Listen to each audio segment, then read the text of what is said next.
আসসালামু আলাইকুম প্রিয় দেশবাসী। গতকালকের কাল বৈশাখীর ঝড়ে দেখেন আমাদের কৃষক ভাইদের ক্ষেতের কি অবস্থা হয়েছে। দেখেন এখন পাকার সময়, ধান পাকতেছে, আর এক সপ্তাহ পরে ধান কাটা লাগবে। এখন যদি এই অবস্থা হয় তো কৃষকের কত ক্ষতি হয়েছে। শুধু একটা ক্ষেতের অবস্থায় দেখাইতেছি, প্রত্যেকটা ক্ষেতেরই অবস্থা। এদিকে দেখেন এদিকে প্রত্যেকটা ক্ষেতেরই এবার কোনো লাভ, কৃষানীরা যে ভালোভাবে ধান ঘরে তুলবে এই এবার এই সুযোগটা নাই। গতকালকে কাল বৈশাখীর ঝড় এতটাই পরিমাণ ভয়ঙ্কর ছিল, যারা চোখে দেখছে আমাদের সরাইল উপজেলায় গতকালকে কাল বৈশাখীর ঝড়টা প্রচন্ড ভয়ঙ্কর ছিল।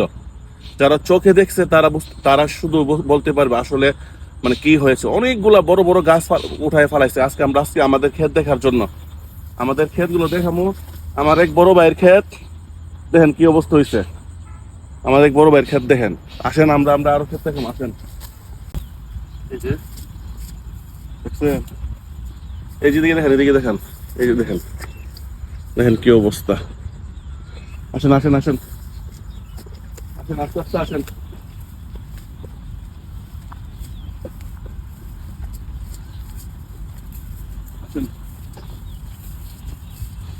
আমার তো বেরোলো। দেখেন এই যে এক ভাইয়ের ক্ষেত, এটা আমার এক বন্ধু মামুনের ক্ষেত। দেখেন কি অবস্থা হয়েছে। দেখান ক্ষেতটা, দেখান দেখেন গতকালকে কাল বৈশাখীর ঝড়টা এরকম ছিল। দেখেন আমাদের কৃষক ভাইদের যে কতটা ক্ষতি হয়েছে, এই ক্ষতি তো আল্লাহ ছাড়া কেউ দেওয়ার মতো নাই। এই দেখেন এই যে ওনার ক্ষেতটা, উনি কি কতটুকু ধান এখান থেকে সব নিবে। দেখেন কাল বৈশাখীর ঝড়টা কালকে আমাদের জন্য অভিশাপ হয়ে আসছে।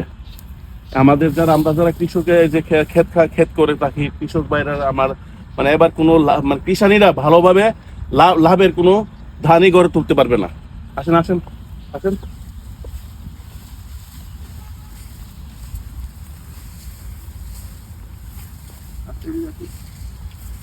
একদম নিচের থেকে বেরোড এমনি এমনি এমনি এমনি দেখা।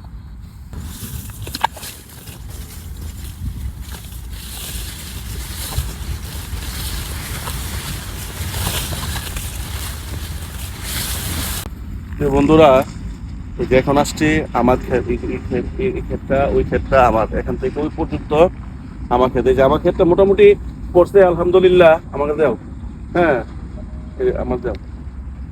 এই ক্ষেতটা থেকে ওই ক্ষেতটা পর্যন্ত ওইটা পর্যন্ত আমার ক্ষেত। আলহামদুলিল্লাহ আমার ক্ষেতটা মোটামুটি পড়ছে।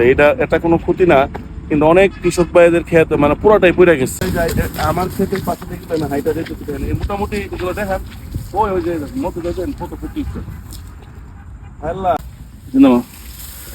এই দেখুন প্রিয় বন্ধুরা, এই যে দেখুন কালকে শিলাবৃষ্টি হয়েছে, কাল বৈশাখী ঝড়ে কালকে শিলাবৃষ্টির কারণে দেখেন আমার ক্ষেতের ভিতর দেন বৃষ্টি পুরা ক্ষেতে এরকম। আমি আপনাদেরকে দেখাইতেছি।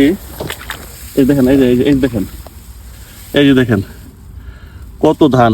আল্লাহ একবার, আল্লাহর ইচ্ছা যেমন হয়েছে তেমন এত ধান এবার কি হয়েছে। আল্লাহ, কত ধান পড়েছে, কত ধান।